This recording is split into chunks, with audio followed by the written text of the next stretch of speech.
May 7th, 2018. Good Monday morning to everyone out there. Thank you for joining me today. We had a little bit of a glitch last week. A lot of holes, but we'll make it up for this week. I always say good morning on these greetings, but for Eastern time, you're getting this in the afternoon already. Still morning for Central and Pacific. Time on Earth is an interesting concept. Last week, I received an interesting email from a group of high school business students of all places, Indonesia. Hello to all my friends and my listeners down there, young fellows, Indonesian young people. Last week we focused on finance. This week it'll be focused on business. We learn about the difference between nominal and intrinsic value of money. And I don't want this to be like a tutorial podcast. In our course of conversation, many of these concepts will just naturally flow. It will flow out from the train of thought that we are following. So I don't want it to be an academic 101 type, although there's going to some element that's going to sound like it, but that benefits a lot of our listeners, especially now that I met new friends there, business students, high school business anyways, in Indonesia. And I welcome all the young people, young high schools and college students all over the world who are in business and finance. Like I said, this is not an alternate to your schooling. You know, when you're having an interesting conversation with someone who is a serious type kind of person and some business concept, marketing and digital media concept just come up in the conversation naturally. Yeah, but why waste time? Let's make it worth our while. Welcome back, folks. This is a wonderful Monday morning.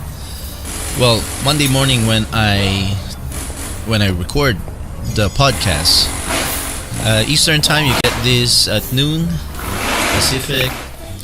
Our friends from Vancouver, BC, British Columbia area, you're getting this at 9 in the morning. And Central, Calgary, Alberta. I should be including the United States regions as well, because they also have the Eastern time, Central time, and Pacific time zones down there in the States as well. And we have a reach in the US as well for our Business and Finance Podcast Mondays. Thank you for sticking with me. And I apologize for glitches that happened last week. We have a lot of holes in our podcasting schedule. But that's the nature of the game for a one-man production crew. For now, that's our situation here at the Ordinary Joe Show podcast. I'm doing everything on my own. So if there's one aspect in the supply chain that get disrupted, the whole thing get disrupted. And that'll be an interesting concept that we are actually going to talk about today. We'll be talking about the supply chain management. And before we continue on, any concepts, any business conversation that you hear from this show, time and again, we have to remind our listeners and our viewers that these are not equal to any academic pieces that you should. This is not an alternative to going to business school. These are not an alternative. It's an alternative, but it's not to replace any business advice from a professional business consultant. Everything that you hear from this show, similar to our finance shows, alternately we'll do that, finance and then business this week, finance next week, business again this week, finance, and then in the flow we'll also start we are going to integrate careers and also marketing. because digital marketing and digital media is what I went back to college for. Learned so much interesting concepts about the subject matter. And a lot of people, they think they come into this field to find a job, but the nature of this particular discipline is I don't see a lot of jobs for this kind of profession, but there's a lot of opportunity to start your own enterprise.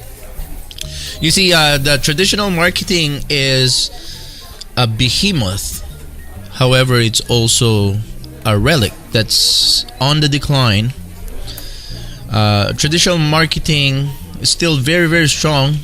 Mass media, the tri-media, television, radio, and print media are all still the gigantic sources of media, especially television nowadays, but it is on a steady decline.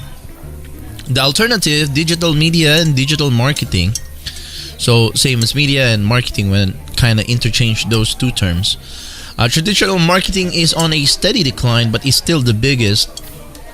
The new alternate, the new thing that's going to be the biggest trend is digital marketing. However, it's still a baby.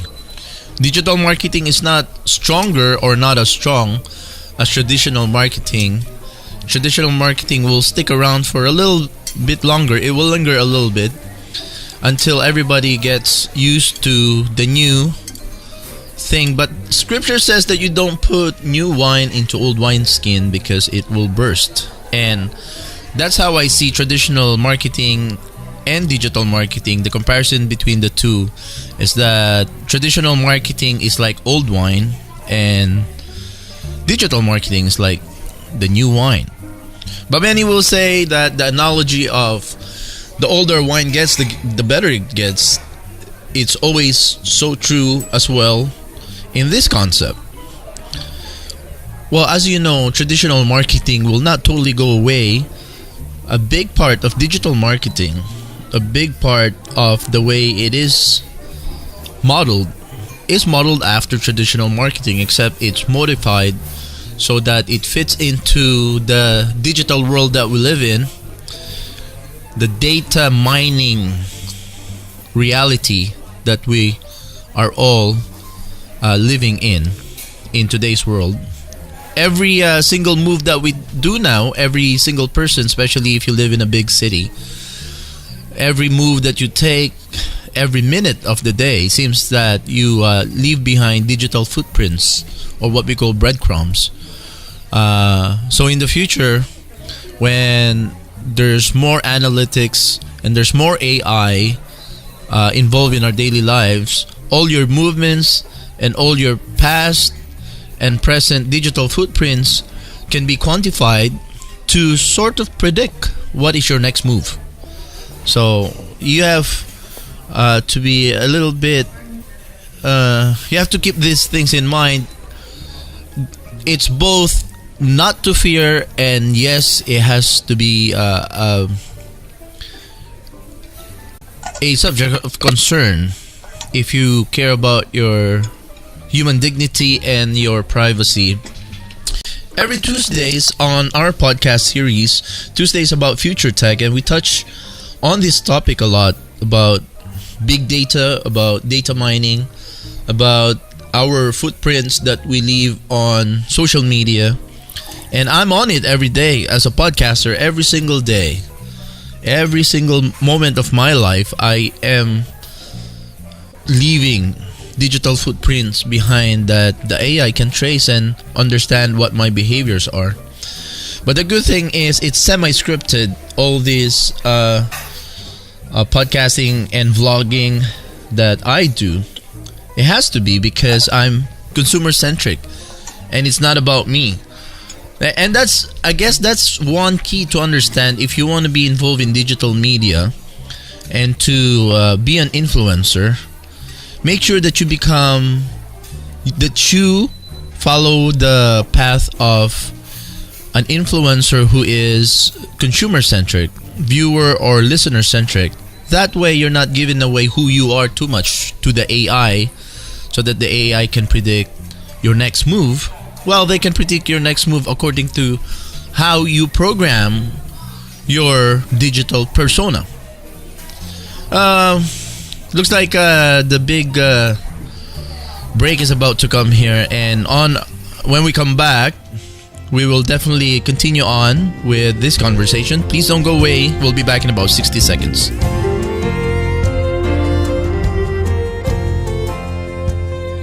Please don't go away. We'll be right back after these short messages. Hello, a friendly reminder to all our followers and listeners on iTunes, Spreaker, and SoundCloud.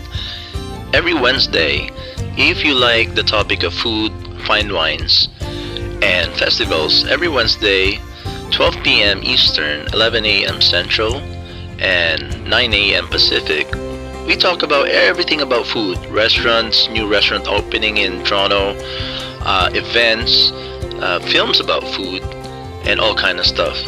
So please check us out on Wednesdays on Wednesday podcast here at The Ordinary Joe Show.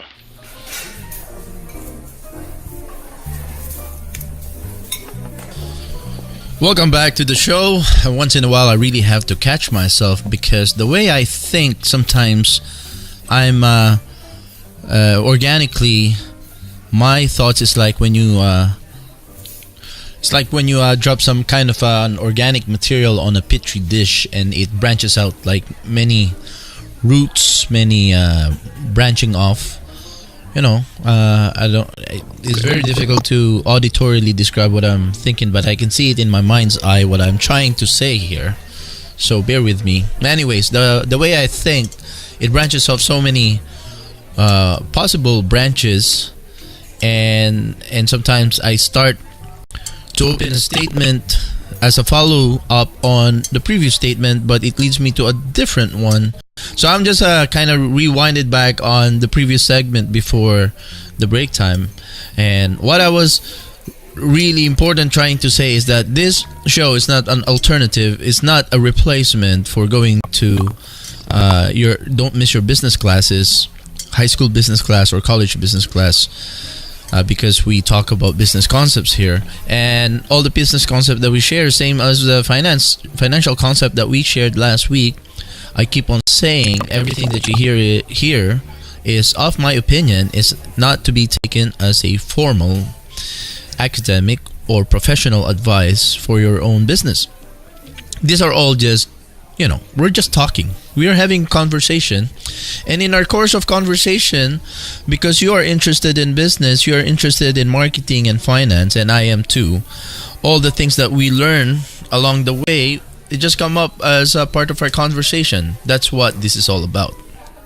Yeah, so I've been listening to many other podcasts and I've been learning a lot from them. But I take a podcast usually is a good starting point, an interesting starting point which will stimulate what you have in mind to like a guide, like a bullet point, like a series of bullet points that you want to think about to start researching on. So whatever we talk about here, it's up to you guys to be researching on. And I was talking about AI prediction of all the digital footprints that we leave behind in all our daily activities that involves our cell phones, our computers, and being on the internet every single day. And that's me. That's what I do every single day. I'm on the internet, designing campaigns for social media, for my clients and for myself, creating podcasts, creating videos, video production. I'm always leaving digital footprints behind. But the good thing is I am leaving footprints that are designed by me, scripted by me, because I am consumer centric. I'm designing things that are beneficial to my consumer and not to promote me as a celebrity. I mentioned this in my radio talk show interview as a keynote guest at Lunch Break Radio. I mentioned to my friends there at the station when we were having a conversation that I never had a desire to build a celebrity status for myself. Celebrity is not what drives me to do digital media. I don't want to be a celebrity. A lot of YouTubers a lot of young millennials who wants to be in front of the camera, wants to create celebrity brand, which is on its own not really that bad if they want to brand themselves as celebrities. But as for me, that is not my drive. My drive is to be an influencer, and I differentiate the two. A celebrity and an influencer is different, in my opinion. And the way it's different is that celebrities are focused on what it's a myopic marketing strategy, showing off who they are, what they can do. It's all about them. It's all about me. That's myopic marketing, and that's celebrity marketing. But the difference between that and an influencer marketing, I want to be an influencer. I don't want to be a celebrity. An influencer finds a voice, finds a message, and most of the time it's the message of the community that they represent. That's what an influencer is. And that's my own definition. Again, that's not an academic definition. I want to be an influencer, someone who represents the voice of a community and speak to their needs, be consumer-centric, be viewer and listener-centric here on the podcast. And that way, when AI tries to predict what I am going to do in the future, it's almost like I have programmed AI to predict the way I want it to predict me, because it's not me. The digital footprints I'm leaving behind here on the internet is not who I am, but who my consumers are, and I represent them, and I talk their voice, I speak their voice, I speak their message. And so that's how I kind of out in the open, I show who I am not. I am also who my listeners are, but that's not who all I am about. That's just a small part of me. So we have an F series of podcasting. So Mondays is the business, the entrepreneur, the finance aficionado that I am. That part of me, that's who I am in that part of me, but that's not entirely who I am.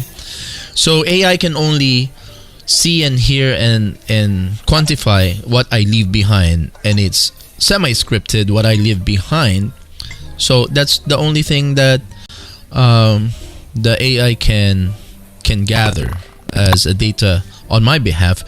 And I'm kind of honing in to this, although this is not really what I want to talk about today, but this is very important. And on Tuesdays we talk about future tech, and I would really encourage you, I'd like to urge you to come and tune in on Tuesdays on our Future Tech podcast, because this is what we talk about. We talk about big data, about digital footprints, your breadcrumbs, and how you are being profiled on the internet, as there are big data miners now, and it's in the guise of using all this data for marketing purposes, but it can also be used for other things. It can be used for political purposes, and there's, I don't want to go down the rabbit hole with that today, because there's so many other things that we need to talk about. We're talking about supply chain. A supply chain is a system of organizations, people, activities, information, and resources involved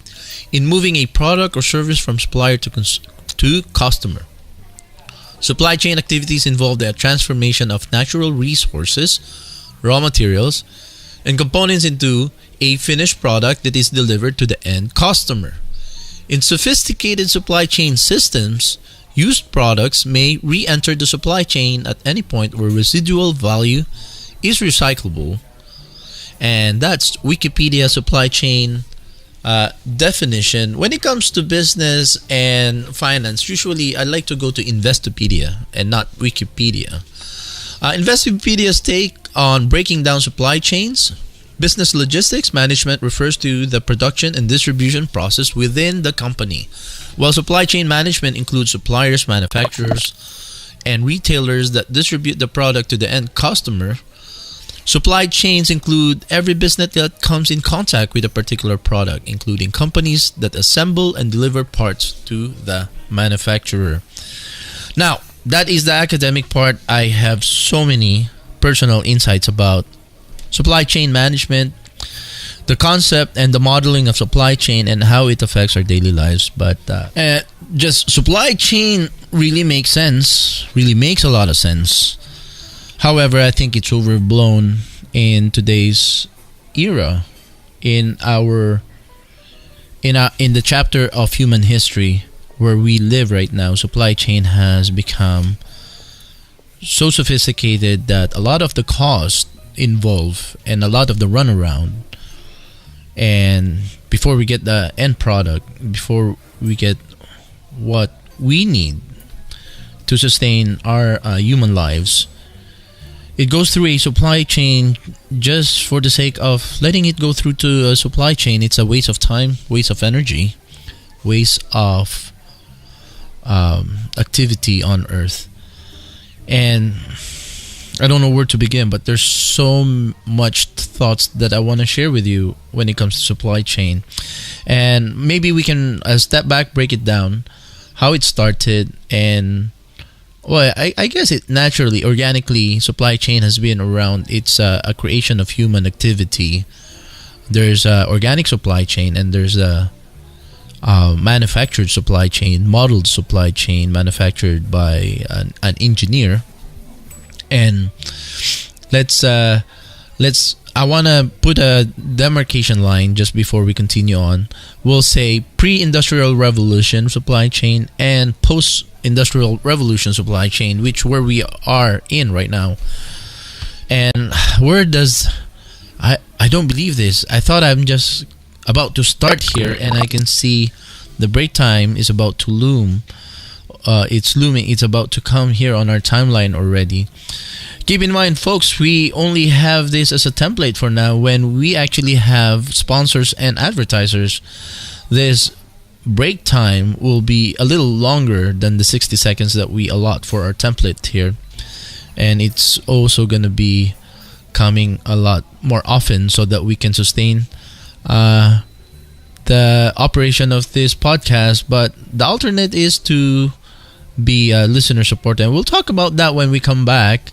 And I can see the music is about to start right now. Let's see. There it is.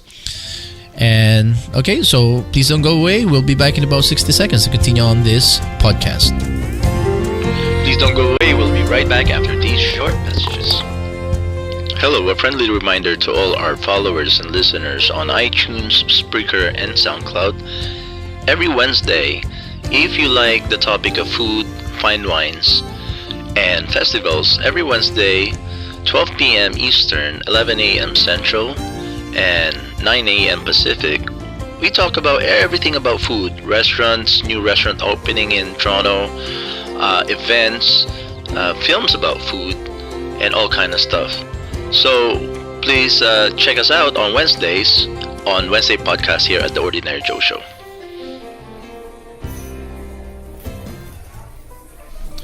Welcome back, friends, and I can see that this is the last segment of today's business podcast, and time flies. Half an hour is not enough for us to dig deep into the concepts that we want to talk about. So that is kind of a good segue to introduce that in the future, what we are going to do, we'll have the subscription members site only to sustain the financial requirements of this operation. It's either we have advertisers or we have listeners and viewers supporting our show, and therefore we don't need to, bring in so much advertising here anymore. But anyways, we're not worrying about that right now. Right now we're building our brand. We're creating brand equity for the show, and we're creating a community. That's most important. But going back to the topic before the break time, we're talking about supply chain management and how it got complicated. I was talking about the demarcation line we want to define here for specific for our show: a pre-industrial revolution supply chain and post-industrial revolution supply chain. Supply chain is a natural phenomenon in business. It's a human activity. It's a product of human activity. The way we trade, the way we exchange things with other people, products and services. So that it's cooperation. So I have a farm of potatoes. You have a farm of pineapples. Once in a while, I want to have pineapples on my dinner table. So let's have a barter between you and me. But now, maybe I'm going to travel 10 kilometers away. I'm talking about pre-industrial revolution now.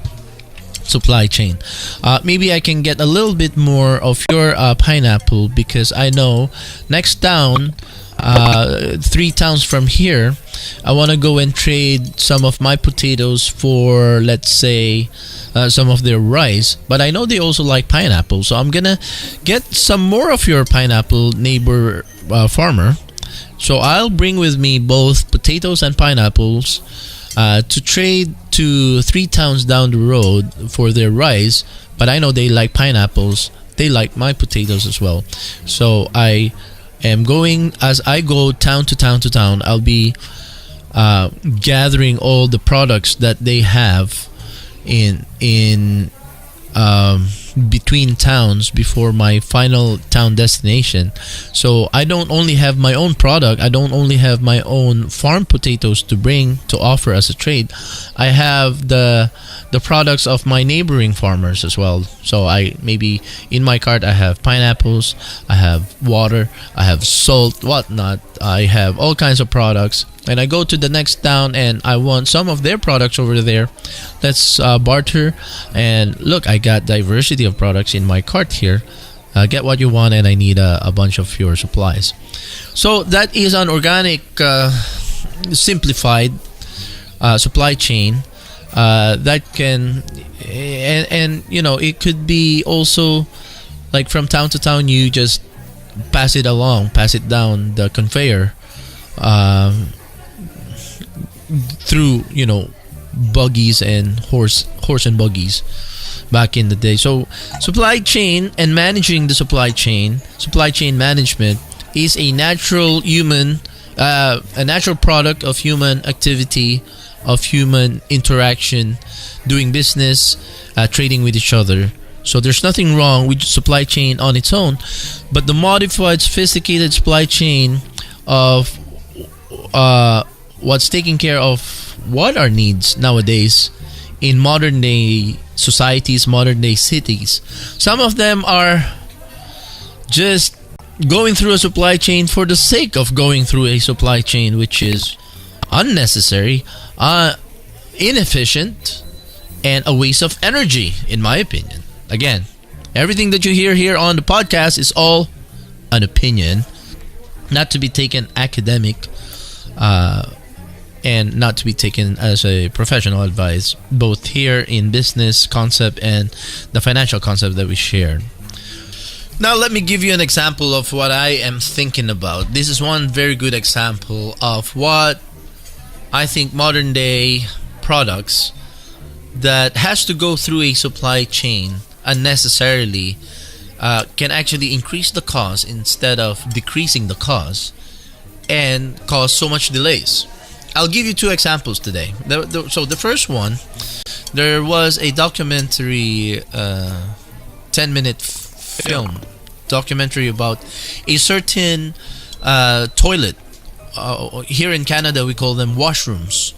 I think so. In the Philippines, they call it CR, comfort rooms. In the United States, they probably call it washrooms or toilets, public facilities.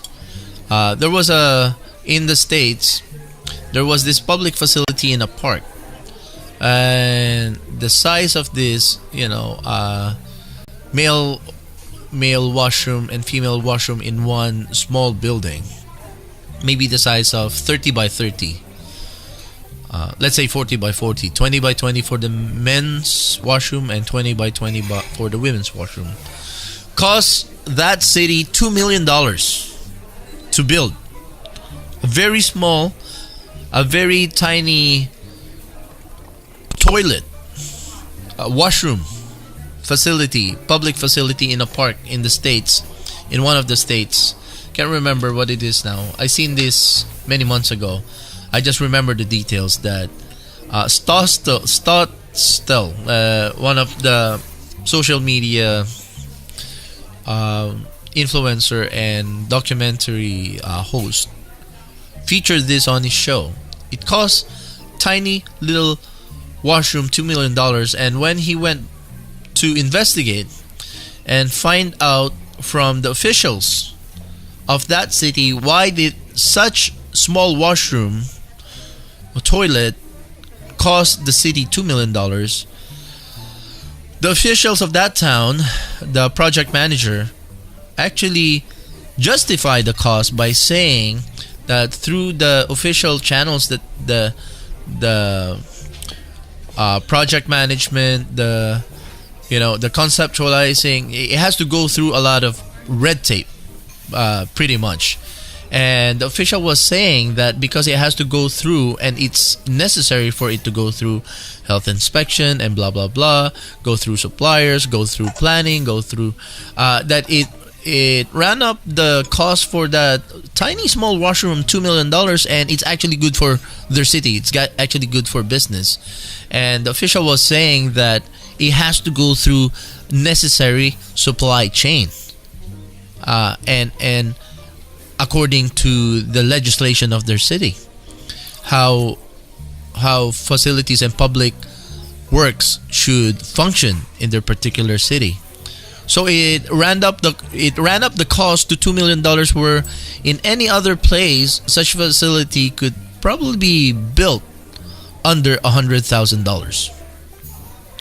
See the exponential cost that it ran up to, from under $100,000 worth of build that ran up to $2 million for the sake of going through a supply chain. Oh, I wish we have more time. It looks like I only have 5 more minutes here to talk before the episode is over. But I give you another example, and next week we will talk about supply chain management, part 2 on this podcast. In the school, public school where my daughter goes to, we built a playground that cost all the parents, the volunteer. It's all by donation by parents. It cost the neighborhood who put their money together to build this tiny playground $1 million. $1 million for a playground.